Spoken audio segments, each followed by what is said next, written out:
నైజాం వ్యాపారంలో తెలుగు ఫిలింలో ఇండస్ట్రీలో వ్యాపారంలో నైజాంలో ఒక 10% ఈస్ట్ గోదావరి డిస్ట్రిక్ట్ జరుగుతుంది టోటల్ బిజినెస్లో. కానీ వాళ్ళు దిల్రాజు గారు, సురేష్ బాబు గారు వీళ్ళందరూ కూడా బంధు అన్నదానికి తెర లేపింది వాళ్ళు. నమస్తే, నేను జర్నలిస్ట్ శ్రీనివాస్. ఏదైతే థియేటర్ల బంధు అంశం ఉందో ఆ అంశం చిలికి చిలికి గాలివానగా మారింది. మొత్తానికి జనసేన పార్టీలోని కీలక వ్యక్తుల పూర్తిగా కూడా దానికి సంబంధించి చర్యలు తీసుకునే విధంగా ఈ పురుగొల్పించబడింది. దానికి సంబంధించి జనసేన పార్టీలోని రాజమండ్రి అర్బన్ నియోజకవర్గ ఇన్ఛార్జ్ అనుశ్రీ సత్యనారాయణపై వేటు పడింది. ఇక్కడితో ఇది నిన్నటి అంశం అయితే, నేడు కొత్తగా ఈ అంశానికి సంబంధించి టిక్కెట్ల వ్యవహారం కానీ, ఏదైతే థియేటర్ల బంధు వ్యవహారం కానీ తనకి ఎటువంటి సంబంధం లేదని అనుశ్రీ సత్యనారాయణ పత్రికా ముఖంగా చెప్పడం జరిగింది. ఇది కేవలం దిల్ రాజు కల్పిత కథ. దిల్ రాజు ఈ అంశం నుంచి తప్పించుకునేందుకు తమ అందరినీ బలిపశువులు చేస్తున్నారని చెప్పడం జరిగింది. జనసేన పార్టీ కూడా పునరాలోచన చేయాలని, తమ నాయకుడు పవన్ కళ్యాణ్ సినిమాను అడ్డుకునే ప్రయత్నం తాము ఏమాత్రం చేయట్లేదని చెప్పడం జరిగింది.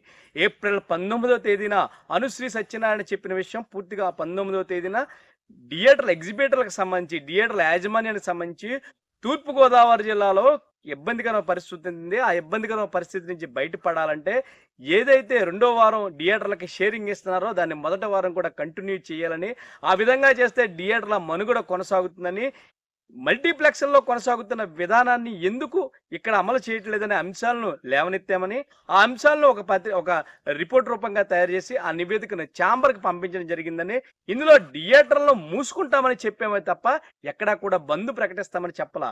తాము వ్యక్తిగతంగా ఇబ్బందుల్లో ఉన్నాము, ఆ ఇబ్బంది నుంచి బయటపడాలంటే థియేటర్లు మూసుకోవడమే సరైన తప్పితే తాము ఎక్కడా ఈ బంద్ అనే అంశం మా దగ్గర ఎక్కడా లేదు అనేది అనుశ్రీ సత్యనారాయణ చెప్తున్న అంశం. ప్రధానంగా ఇంకొక అంశం ఏంటంటే, ఇది ఏప్రిల్ 19వ తేదీన జరిగింది. తర్వాత ఏప్రిల్ 23వ తేదీన మరొకసారి చిన్న సమావేశం జరిగింది.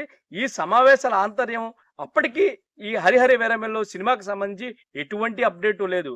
ఆ రోజే జూన్ 1వ తేదీ అనుకుంటూ ఆ రోజు మేము ప్రకటించడం జరిగింది. జూన్ 1వ తేదీ నుంచి ఈ నిర్ణయం తీసుకుంటే ఎలా ఉంటుంది అనేది మాత్రమే చర్చ నడుస్తుంది. హరిహరి వీరమల్లు లాంటి సినిమా వస్తే ఎవరికి ఇబ్బంది ఉండదు. థియేటర్లు పూర్తిగా ఒక పుష్కలంగా కరకలాడుతూ ఉంటాయి. అటు యాజమాన్యానికి, ఇటు అన్ని వర్గాలకి న్యాయం జరుగుతుంది. కానీ మేము అడిగింది హరిహరి వీరమల్లు లాంటి సినిమాని దృష్టిలో పెట్టుకుని కాదు, చిన్న సినిమాలను కూడా దృష్టిలో పెట్టుకుని పూర్తిగా షేరింగ్ వ్యవస్థను కనుక కొనసాగిస్తే మంచి జరుగుతుందని చెప్పే ప్రయత్నం చేశాము అన్నది అనుశ్రీ సత్యనారాయణ చెప్తున్న అంశం. జనసేన పార్టీ నియంతృత్వంగా ఎటువంటి ఆలోచన విధానం లేకుండా ఏకపక్షంగా తనపై చర్యలు తీసుకుంటాకి ఉపక్రమించింది. తను ప్రాథమిక సభ్యత్వాన్ని రద్దు చేసింది, పార్టీ కార్యక్రమాలు దూరంగా ఉంటామంటూ చెప్పింది. 2019లో జనసేన పార్టీ జెండా పట్టుకు తిరిగాము. అప్పుడు 2019 నుంచి 2024 వరకు రాజమండ్రి సిటీలో జనసేన పార్టీ పూర్తిగా మనుగడ కొనసాగించే విధంగా అధికార పక్షంతో పోరాటం చేశాం. తమ నాయకత్వంలో కానీ ఇతరత్ర అంశాల్లో కానీ ఎక్కడా మేము తప్పు చేయలేదు. కేవలం వ్యాపార అంశాలను ముడిపెట్టి తన రాజకీయ భవిష్యత్తుకు సంబంధించి ఇబ్బంది పెట్టే ప్రయత్నం కూడా జనసేన పార్టీలో కొందరు వ్యక్తులు చేస్తున్నారనేది ఆయన పూర్తిగా దీన్ని చెప్తున్న అంశం. ప్రధానంగా ఆయన చెప్పకనే చెప్తుంది, కందుల దుర్గేష్ పూర్తిగా ఇందులో మెతక వైఖరి వహించారు. కందుల దుర్గేష్ వాస్తవాలను చెప్పలేదు. కొంతమంది పెద్దలను కాపాడే ప్రయత్నంలో ఆయన తనను కూడా బలిపశువుని చేశారనేది సత్యనారాయణ చెప్తున్న ప్రధాన అంశం. పూర్తిగా కందుల దుర్గేష్ వాస్తవాలను కనుక పవన్ కళ్యాణ్కి తెలియజేసి ఉంటే ఇంత పెద్ద ఎత్తున ప్రమాదం వచ్చేది కాదేమో అనేది ఆయన అభిప్రాయం. పూర్తిగా కూడా అనుశ్రీ సత్యనారాయణ చెప్తున్న అంశాల ప్రకారం జనసేన పార్టీ తన పట్ల నియంత్రిత ధోరణిలో వ్యవహరించింది. వ్యాపార అంశాలను రాజకీయ అంశంగా ముడిపెట్టడం జరిగింది. వ్యాపార పరంగా ఏ సంబంధం, సినిమాకి సంబంధం లేని ఒక అంశాన్ని తనపై రుద్ది తనను బలిపశువుని చేశారు. కొందరు పెద్దలను కాపాడేందుకు పార్టీలో కూడా కొంతమంది పనిచేస్తున్నట్లుగా ఆయన చెప్పడం జరిగింది.